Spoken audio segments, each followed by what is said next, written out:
সরমনাইর মরহুম পীর সাহেব সৈয়দ ফজলুল করিম রহমতুল্লাহ আলাইহি একবার মুরিদদেরকে নিয়ে রাস্তার ভিতরে হাঁটতেছে মাদ্রাসার রাস্তার ভিতরে হাঁটতেছে। হঠাৎ করিয়া আল্লাহর কুতুব চোখ দিয়া দর দর করিয়া পানি বের হইতেছে। আশেপাশের মুরিদরা প্রশ্ন করল, হুজুর আপনার চোখ দিয়ে কেন পানি বের হইতেছে, কি কারণে বের হইতেছে? আল্লাহর কুতুব ডাক দিয়ে বলতেছে, আমার চোখ দিয়ে পানি বের হইতেছে কারণ আমি হাঁটতেছি হঠাৎ করে আমার চোখের সামনে কেমন যেন দেখতেছি আমার কবরটা রেডি করা হয়ে গেছে। আমি এখন এই মুহূর্তে আজরাইল আসি আমার জানটা কবজ করে নিয়ে যাইতেছে, আমার ওই কবরের ভিতরে রাখা হইতেছে। এইটা দেখি আমার চোখ দিয়ে পানি বের হয়ে গেছে। হাঁটতেছে রাস্তায়, চোখের সামনে দেখে কবর। চোখের সামনে দেখে কি? কবর।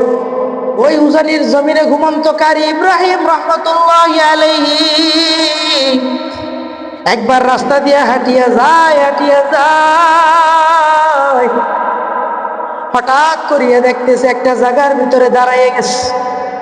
দাঁড়াইয়া যাওয়ার পর কিছুক্ষণ কান্নাকাটি করার পর ওই জায়গা থেকে হাঁটা শুরু করছে। এবার মুরিদরা প্রশ্ন করলো, আপনি কেন কান্না করলেন, আবার হাঁটতেছেন, কি হয়েছে আমাদেরকে একটু জানান। কারি ইব্রাহিম রহমতুল্লাহ আলাইহি বলে, আমি যেই জায়গায় দাঁড়াইছি ওই জায়গার পাশের ভিতরে একটা কবর ছিল। আমার কেমন যেন মনে হইতেছে ওই কবরের ভিতরে আযাব চলতেছে।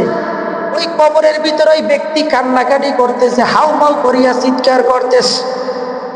এই জন্য আমি আমার চোখের পানি ধরিয়া রাখতে পারি নাই। আল্লাহর ওলি যারা হয় তারা এক একটা জিনিস দেখতে পারে।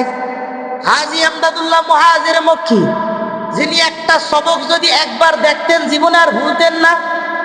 হাজী আমদাদুল্লাহ মুহাজির মক্কি যতবার মদিনায় ছিলেন পায়ের ভিতরে কখনো জুতা পরে নাই, পায়ের ভিতরে জুতা পরে নাই, খালি পায়ে মদিনার অলিতে গলিতে হাঁটতেন।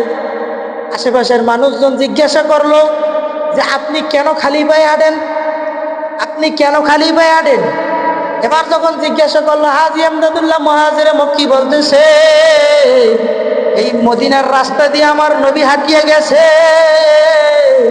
আমি যদি এই রাস্তায় জুতা পায়ে দিয়ে হাঁটি আমার নবীর সাথে বেয়াদবি হয়ে যাবে, এই জন্য আমি জুতা পায়ে দিয়ে হাঁটি না। এই ঢাকা মাদারীনগর মাদ্রাসার এক হুজুর ছিল, নাম ছিল মদিনাওয়ালা হুজুর। কেন মদিনাওয়ালা হুজুর ছিল? কেননা তার সামনে যখন এই মদিনার কথা বলা হইতো চোখের পানি ধরিয়া রাখতে পারতেন না, হাউমাউ করিয়া কান্নাকাটি করতেন। আমি চাক্ষুষ নিজে দেখছি, জীবনের শেষ সময় পর্যন্ত যতবার মদিনার কথা শুনছে চোখ দিয়া পানি পড়ছে। জিজ্ঞাসা করা হইল, হুজুর আপনি কেন কান্নাকাটি করেন? উনি জবাব দিয়ে বললেন, মদিনার কথা শুনলেই আমার নবীর কষ্টের কথা আমার মনে পড়িয়া যায়।